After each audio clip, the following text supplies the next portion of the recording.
Good morning. Hope you're okay. We've been thinking of the last 3 weeks of faith, hope, and love.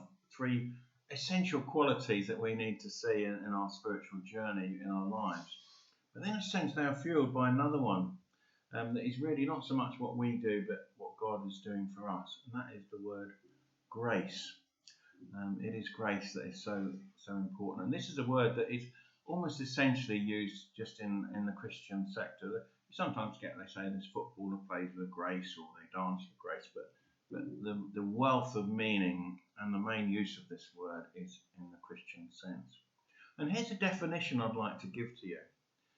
Grace, to me, means God's riches at Christ's expense. God's riches at Christ's expense. Because it is what God is giving us through what Jesus has already done for us. When I think of grace, I think of our salvation as the first aspect of this, really, because you see, grace is all about when we stand before God, and we sung about that earlier, and we stand condemned. We have no right to stand before God and to approach His throne, as the writer to Hebrews says, but only the grace of God enables us to do that. I recall I learnt this lesson quite early in my officership.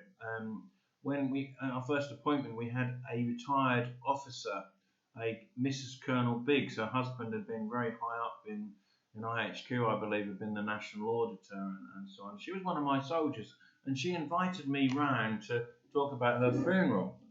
And I'd never had the first time anyone had asked me to do this, but she wanted to get it all planned at her funeral. And she says, well, when I die, I want you to do my funeral if you're the officer here. And I said, yeah, fair enough. Actually, she outlived my stay in Ashford. But she said, I don't want any long tributes, and I don't want any songs saying how great a servant I've been or anything like that. She said, and my main song I want to be, if human hearts are often tender, then how much more shall God forgive? Because she says, I will only enter heaven, not through anything that I have done, but simply through the grace of God, through Jesus who died to save me. And that made me, that sort of gave me a salutary lesson, really, that is so important to take on board, isn't it, for each one of us. I'm sure that Mick Blackburn, who we mourn the loss of Mick so suddenly in just recent days, but I'm sure that he would also testify that although he was a great stalwart and a great follower of the Lord, that it was the grace of God and his faith in him that would get him into heaven. And of course, the well-known song Amazing Grace, written by John Newton, speaks of this very fact. And John Newton, who had mentioned before, had been involved in the slave trade, a horrendous trade where sometimes people died, these Africans that were taken to become slaves, and on this horrible journey across the ocean, many of them would die, and they were in terrible conditions and were then sold into slavery. And sadly today we still see people being exploited, don't we, and as they try and cross the channel and so on. But he realised that the grace of God had forgiven him, and what a transformation that was in his life. And hence he wrote those wonderful words, Amazing Grace, how sweet the sound that saved a wretch like me. In music, we sometimes have what we know as grace notes.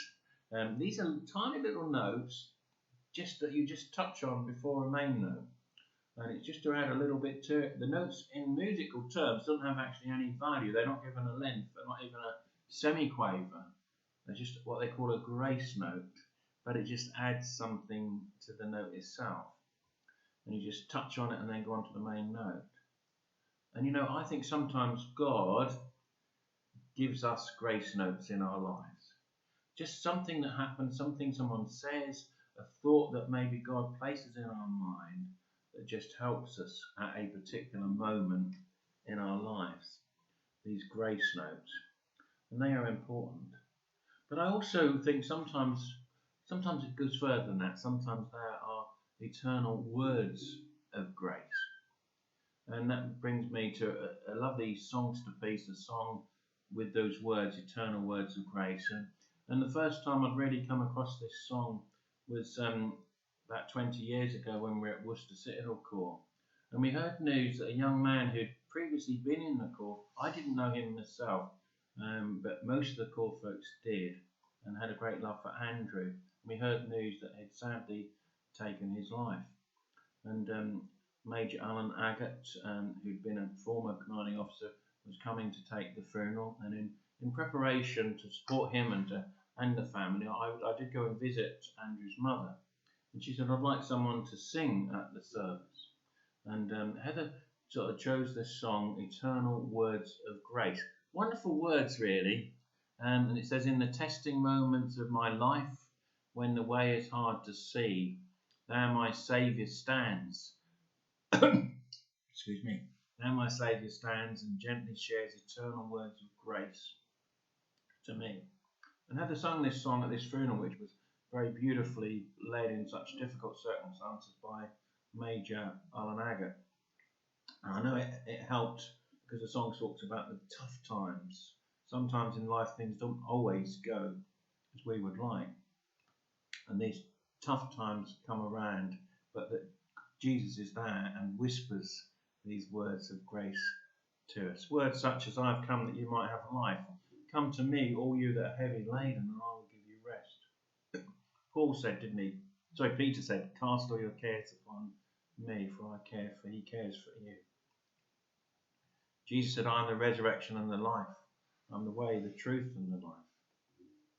In the Old Testament, in all thy ways acknowledge him, and he will direct your paths. Recently we thought of the words in Romans chapter 8, nothing can separate us from the love of God. And Philippians chapter 4, I can do all things through Christ who gives me strength. But there is another phrase to do with grace, another phrase that perhaps we don't know and use quite so much, but is from 2 Corinthians chapter 12, verse 5. And Paul says there, my grace is sufficient for you. My strength is made perfect in weakness. And I think there's another aspect of grace here, that we get more grace from God the more we need it. And in our weakness, if we come to him, he does give us strength. And my grace is sufficient for you. Johnny Erickson, who a woman who at the time, a young woman, wrote this book, and she had a terrible diving accident at the age of 18 and became paralysed completely. And yet she was a great witness for the Lord then.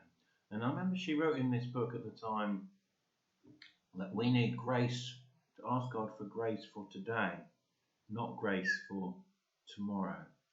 Take one day at a time. Jesus himself said, do not worry about tomorrow. And she said, ask God for grace for today. So each day is a new gift from God, and ask God for grace that you need for today. My grace is sufficient for you. Now, I often have shared with people the song, and I'm sure most of you know it, a song by Annie Johnson Flint. And what a wonderful song that is, isn't it? He giveth more grace as our burdens grow greater. He sendeth more strength as our labours increase. To added afflictions he addeth his mercy, to multiplied trials he multiplied peace. And the last verse says, his love has no limits, his grace has no measures, his power no boundary known unto men. And you know, there's two things I think we need to take on board. One is that with grace, yes, we need to just ask God for the grace for today. The other is we need to know that God will give us more grace as we need it when our situations become tough. Sometimes we look at people and say, how do they cope with that? But if there is someone of faith and they've gone through a really tough time, God does give them the extra strength and grace that they need for that particular moment. And maybe we think, I couldn't cope with that. But you know, you could with God's help. God is with us every step of our journey. You know, just as we went into lockdown, I met with Rachel, Matthew, Sandy, Hugh and Martin at the hall as we planned what was going to happen. And I was going to have the shield to protect Heather. And these folks did a tremendous job. But I felt led to share a song at that time that we did put on our Facebook page and that. But this song is based on, it takes the first verse of song number 894. The cross that he gave may be heavy, but it near outweighs his grace. And Rachel and I, we sung this as a duet then, and I'd like to just sort of share this with you now, reflect on this. And we added a second verse, really pertinent to the time that we were then going into. And it still is a bit uncertain, but God has got us through that, hasn't he? He really has got us through. Maybe, I don't think God sort of says you're going to have this big cross to bear, but God is with us as we bear that, and he gives us the strength and the grace to do that. And may he do that to each and every one of us now and in coming days. God bless you.